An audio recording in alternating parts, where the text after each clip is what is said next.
Ah, the sewing circle. Why were some of these women considered gay or at least bisexual? And what does it mean? Let's find out. So, several years ago, I bought this book. It was called The Sewing Circle. And it wasn't 100% sure what it was about, but I had an idea. So, it named a lot of old Hollywood stars that the person writing the book, there goes my cat, she's zooming tonight. So some of the old Hollywood stars that are listed in this book as being gay or at the very least bisexual would be Judy Garland, which, I mean, come on. Dorothy, there's really no evidence. But okay, there's not going to be any evidence for any of these people unless they have said themselves, like Tallulah Bankhead. She completely has said that she was bisexual, liked men and women. Joan Crawford, I mean, who's to say that Joan was with Marilyn Monroe, which, again, that one might be a stretch. It might be just because these are iconic people that we've grown up with and have seen their films and thought there's no way. I mean, unless you were there or a best friend or someone that they confided in, it's all speculation, isn't it? So I don't remember the book all that much. I don't still have it. I wish I did so I could reread it and form new opinions, maybe, looking through the lens of being a bisexual myself now anyway. Wasn't really at the time. So we've got Tallulah Bankhead. She had said that she was bisexual. We've got Patsy Kelly, who said that was known that she was lesbian, not even bisexual. And there are some other stars. People have said that perhaps Greta Garbo and Katharine Hepburn, Barbara Stanwyck. Now, is it because these ladies wore trousers, pants? That cat. Is it because they were strong, female representative? They didn't take any bull from anyone. I mean, what? Who's to say if they are, if they weren't? I mean, we can all speculate, and people do. Marlene Dietrich. Supposedly, she had a brief affair with Greta Garbo early before they even came to America, to the United States. I mean, she wore trousers, amazingly sexy in this scene from Morocco with Gary Cooper, gorgeous man, and Marlene Dietrich, beautiful woman. Almost named my child Dietrich, and then I almost named Amelia the cat Dietrich. One of these days, I'll name somebody Dietrich. We've got Hattie McDonald, who Oscar winner for Gone with the Wind. People say she might have been bisexual. She was married.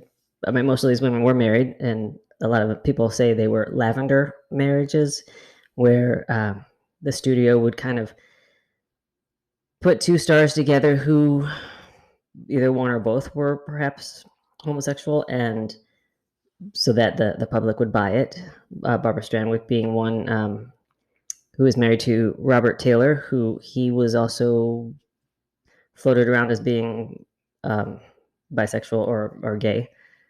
Again, who knows? I also read something that John Wayne. I mean, who makes this stuff up? And really, at this point, that's all it is, because there are no known facts.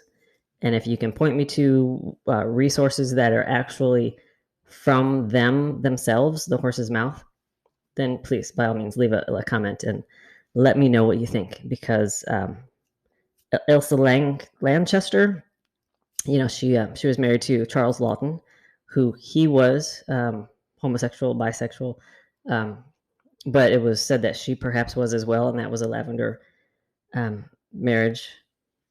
Who am I missing? So I also read that Claudette Colbert, she was possibly, and that she was in a Oscar-winning movie called It Happened One Night with Clark Gable, and I recently read that he was perhaps gay or bisexual before he became famous. I mean, who knows? You don't really hear a whole lot about that, but he was considered the man's man, married to Carol Lombard, and I think he had five wives and one or two kids. Well, two, but one was technically, they say not his, but we all know. Also, people say Janet Gaynor, who was in the original A Star is Born, Myrna Loy. I mean, that one threw me because I had never heard anything about her at all. She was in The Thin Man and Love Crazy, one of my favorite movies. Super funny. So, I mean, a lot of these people, and the Sewing Circle, let's break that down. That was considered like their secret club as far as like all the women in Hollywood who are supposedly or has been known to be bisexual or lesbian. And I believe Marlene Dietrich might have been the one who brought that, termed it that. So is it maybe also because people see what they want to see? They want to see Katharine Hepburn as bisexual or homosexual. I don't understand. I mean, a lot of times people see like gay baiting, or they see what they want to see. Judy Garland is the big gay icon. I mean, I've loved her since I was little, one of the greatest entertainers. But that doesn't mean that, oh, I like her because I'm gay and I think she's a gay icon, or certain movies. Like, go back and see. I have a video about Fried Green Tomatoes and why people might think that's a gay iconic film. I guess it comes down to you see what you want to see in just about anything. Just like all my Mother Teresa videos and all my positive, you see what you want to see, what you think about, you bring about, and that's true with just about anything. I know it was a different time, especially in the early 20s and 30s when movie stars and they had codes they had to follow and contracts from the studios that would say you had a morals clause, and if you broke certain codes and morals, they would break your contract and send you on your way. And some of these people made thousands of dollars a week, and this is like 1920s, 1930s. If you see me in the mini, please be sure and wave hello. If you liked the podcast, then please subscribe.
So what is it? Can you tell me? Why is it that we see what we want to see and we think that our favorite old Hollywood star, oh, they were gay. They were for sure gay, or they were bisexual. You can tell. Is that reading into something because you want to see it? I just don't get it. Unless someone says it themselves, and why out them posthumously? That's just wrong. That's my 2 cents.